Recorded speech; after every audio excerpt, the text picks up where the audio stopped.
Art provides a visual means of capturing the truth about the natural world and human nature through the lens of its author and conveying its beauty to the observer.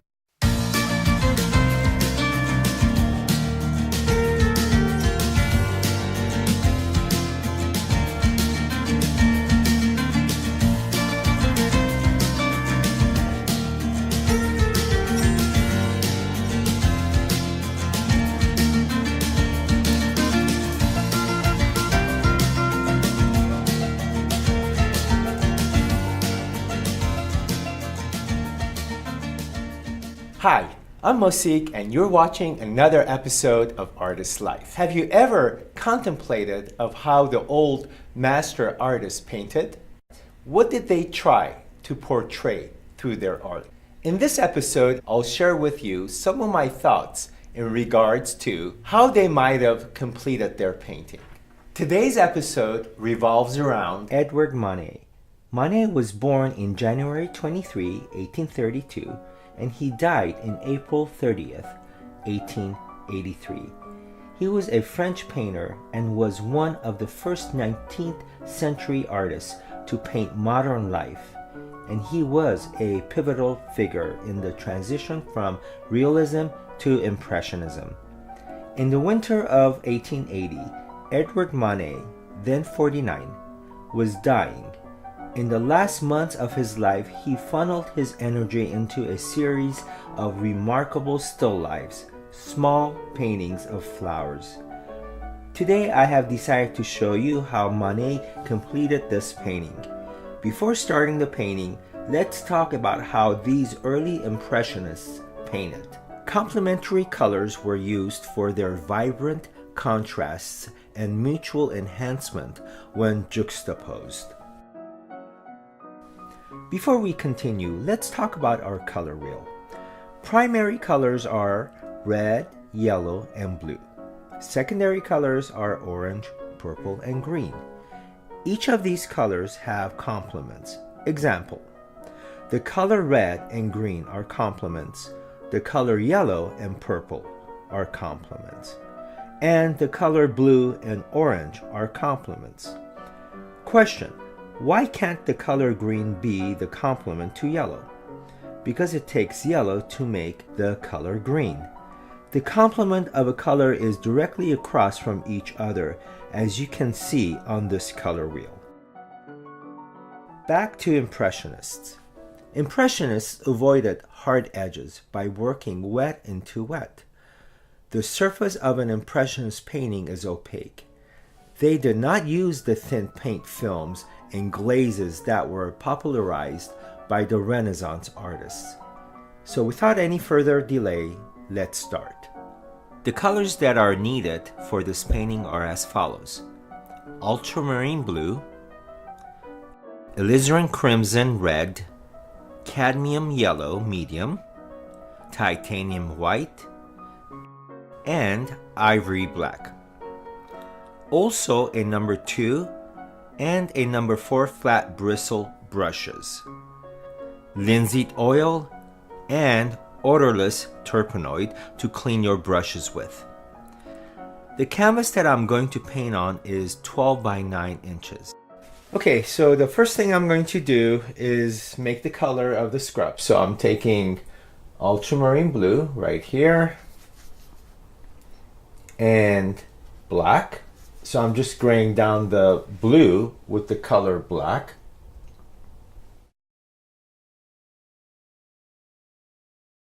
Let me test the color. And then you wipe it down with the paper towel. It's not grayed down enough, so I'm taking a little bit more black.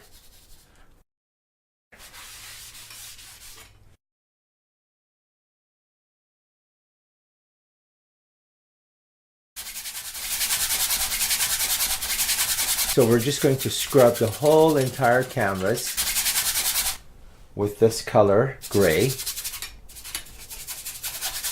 Okay. And just scrub the entire thing.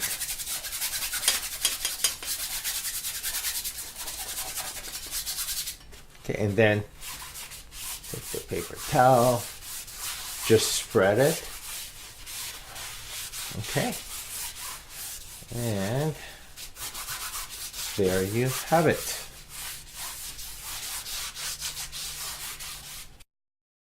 The next thing that you do is sketch.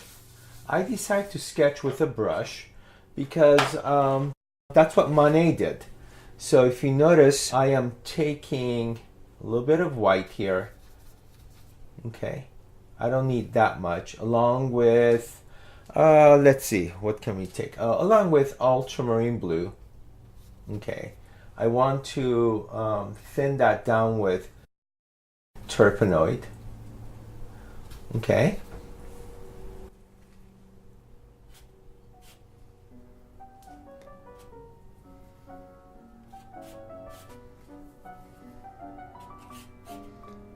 Start with the face.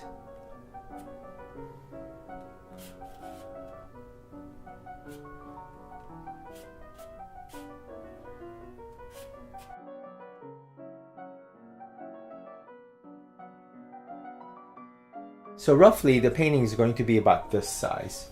Now, what I'm going to do is start with my flowers, okay? Making the color using alizarin, crimson, and white.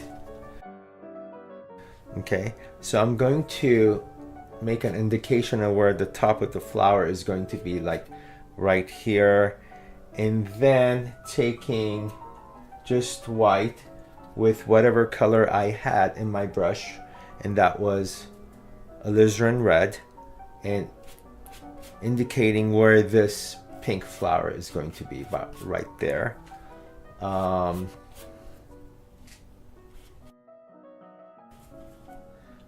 just taking the white that I have and just indicating where this flower is going to be, the white one.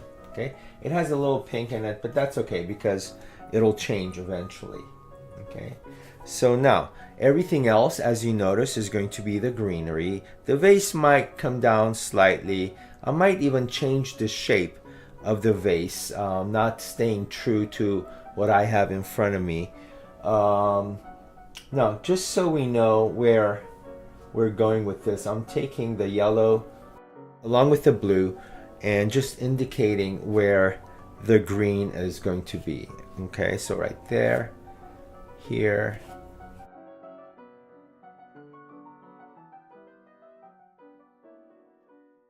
here you have some in the vase as well. Okay, we're making every brush stroke count.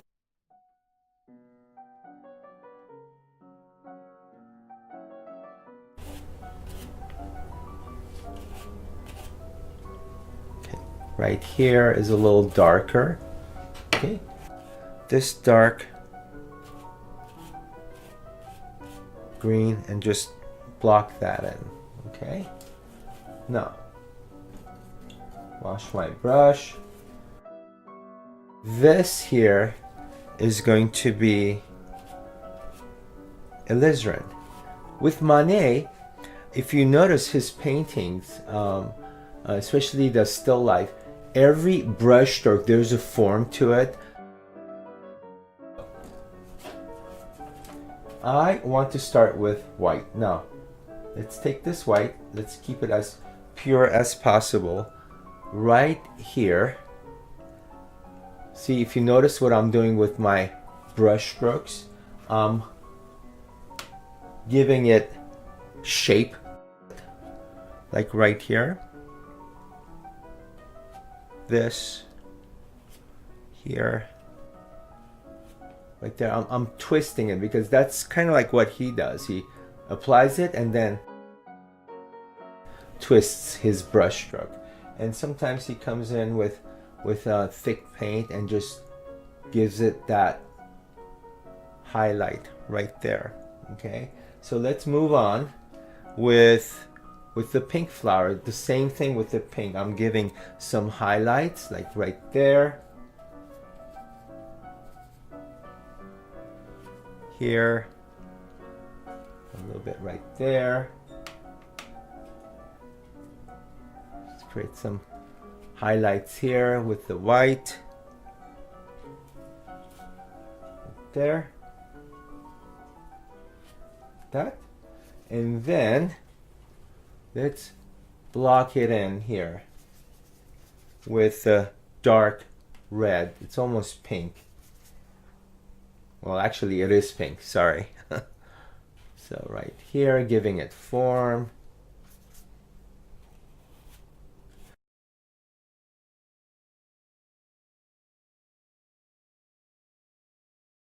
Okay,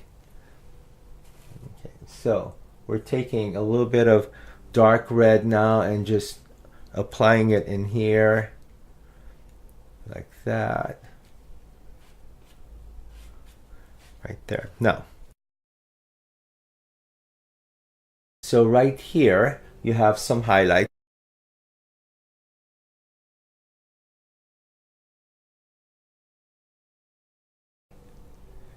So we have some dark tones here. Let's take more alizarin. Right there. Now you can take a little bit of black. If you want your color to be just a little bit darker, by all means take the black and just apply that in here. There. There.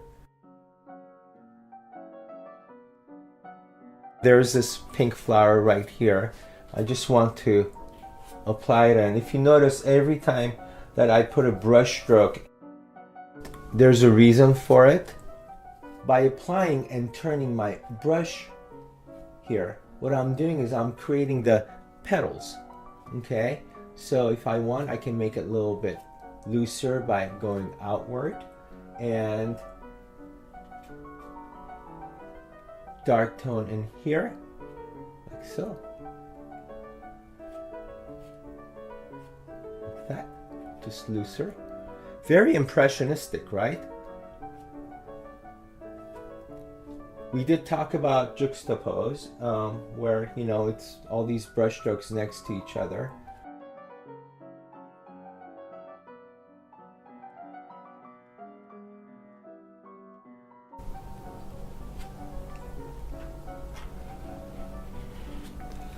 Okay, some highlights here, right there.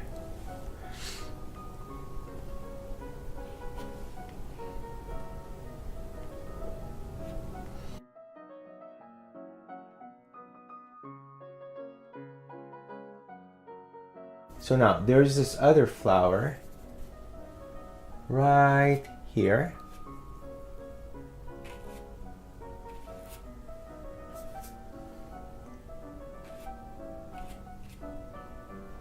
Okay.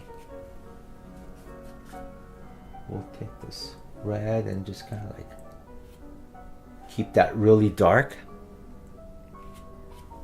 Okay.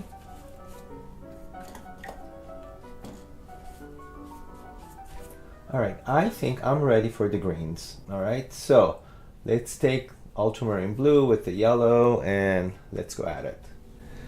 Okay, so right here, I want to add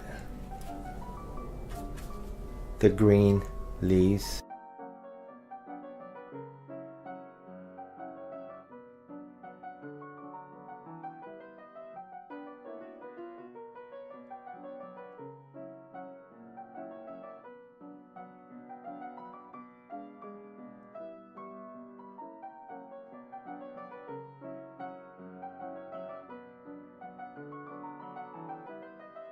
If you notice, I'm just going from one area to another, and then this is going to be the stem right here. We can make the stem a little bit darker, so let's take black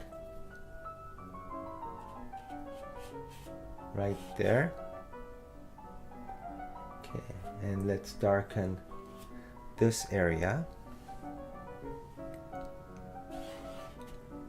Okay, we're going to have some shadows here, but I'm not really going to emphasize too much on the shadow, even though I do have that in my still life. The main part of the painting that I really want to emphasize on is the flower, the composition that I have here. Our inspirational painting that we're using from Manet is actually this one here that you saw earlier. So what I decided to do is to pre-make some of the colors. Now please keep in mind that they're not exact, because as you could see, Manet has a lot of variations in the colors. For example, the red is not pure red, but it has variations of darks and lights in these colors. So here, let's start. The background, keep in mind again that it's generalized, is actually this color, and the way I made that is with the use of ultramarine blue and black, if you could see that. Then I decided to go ahead and get a color which I used alizarin red and black and a little bit of yellow. So here now I'm talking about this color and also this color. If you notice right there, that's the use of alizarin red, black, and yellow. So if you put less black and a little bit more yellow, obviously that's going to give you the lighter shades. Okay, now without black, it'll give you more of the brighter reds. With a little bit of white, alizarin red, black, and yellow, it'll give you more of this pale pinkish color that you see here. Okay, let's move on. Now he used ultramarine blue and alizarin to go ahead and make this color. As you could see, I have tried to match it. With mine, I don't have white. Now, if you were to mix a little bit of white with the ultramarine blue and alizarin red, it'll give you this shade here. See that? Okay, so let's move on to the greens. With the greens, I have cadmium yellow, ultramarine blue, and just a little bit of black. Now let's talk about this a little bit, because on my painting, I'm going to go ahead and start doing variations. If you look at the green here, see, I'm pointing to it. It's not just solid like I have that and this. It has variations of lights and dark greens on top of each other. So less black will give you brighter greens. With a little bit of black into the green, it'll give you gray down greens, like for example here, see that? Okay. Well, now what I'm going to do is go back to my painting and start implementing this color chart that I have made. Okay. All right, here we go. Okay, so what I'd like to do now is move on to the background a little bit, adjust the colors. So here I have ultramarine blue with a little bit of red. Now that's going to give me a shade of purple. Okay, so I know for a fact that that's going to be a bright color, as you could see there. So what I'd like to do is mix a little bit of black in here, just a little bit.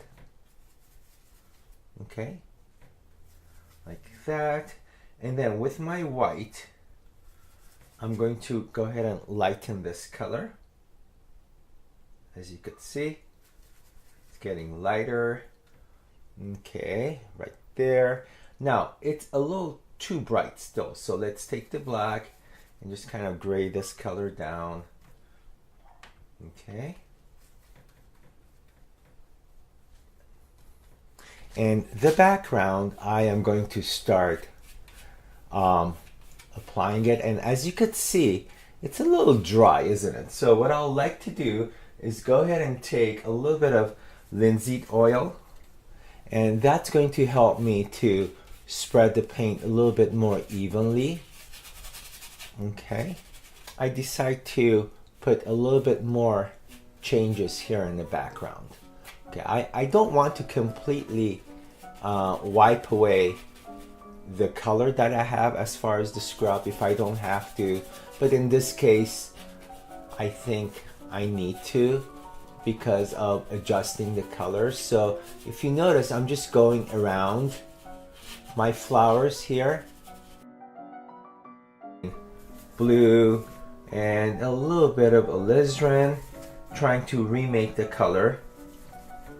Once you have the formula down, it becomes really easy for you, so it just becomes automatic to always remix the color again and again. Okay, so let's take a little bit of linseed oil here.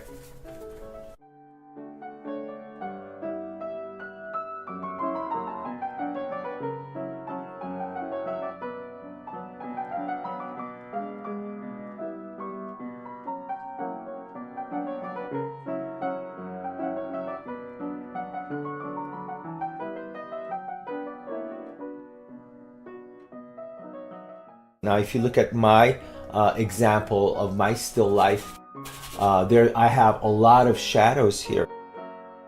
And with Manet, he just disregarded that and he did this. He added a little bit here. That's all he did. Just a little bit. So I like to do that because that gets the point across that there's a shadow there. Okay? All right. So right here is where the fold line is, right behind this area here, right behind the vase. This part here is a fold line. Now, he didn't emphasize that, he kept it really soft, so I like to do that as well. Okay, now this is almost a scrub-like feel. If you notice the scratchy noise that I'm making, that's because I'm trying to keep it as thin as possible, not getting rid of the scrub color that I have here. So let's bring that, getting more of this color. Okay, and just kind of bring this down. Okay, there. Okay, so what I'd like to do is take a little bit white and just start putting some highlights in the foreground, like right here. I want to create a three-dimensional effect. So to do that, what I tend to do is just take my brush and create these subtle highlights in the foreground. Like, for example, right here, this is where the bottom of the vase is. And if you look carefully with Manet's brush strokes, he tends to leave this effect here, like that. Taking the alizarin, warming up this purple I have, mixing it with the color that I have before me, and while this is wet, I want to work that in just to create a subtle change. So taking this purple now and introducing it into the shadow, I think will create a really good effect here. I want to reproduce a little bit more of his effect here so that the vase stands out. So I think he has this area lighter, but if you notice on my still life setup, it's not. Okay, so want to add some dark tones like right there. here too. Even though I don't really see it on mine, I just want to create this and keep it extremely loose. And right here,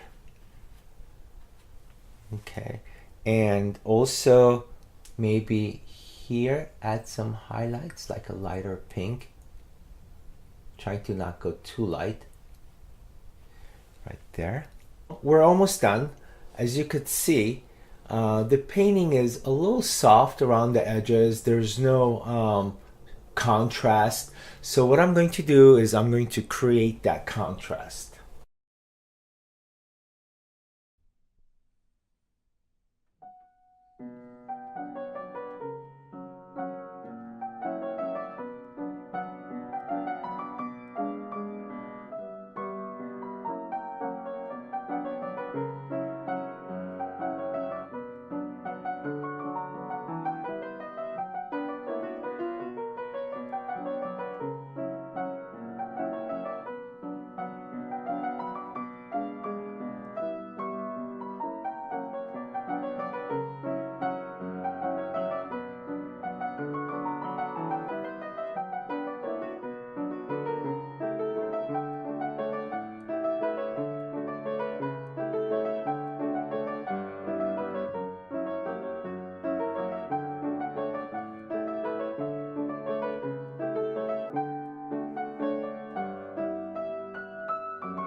Hi, thanks for watching another episode of Artist's Life.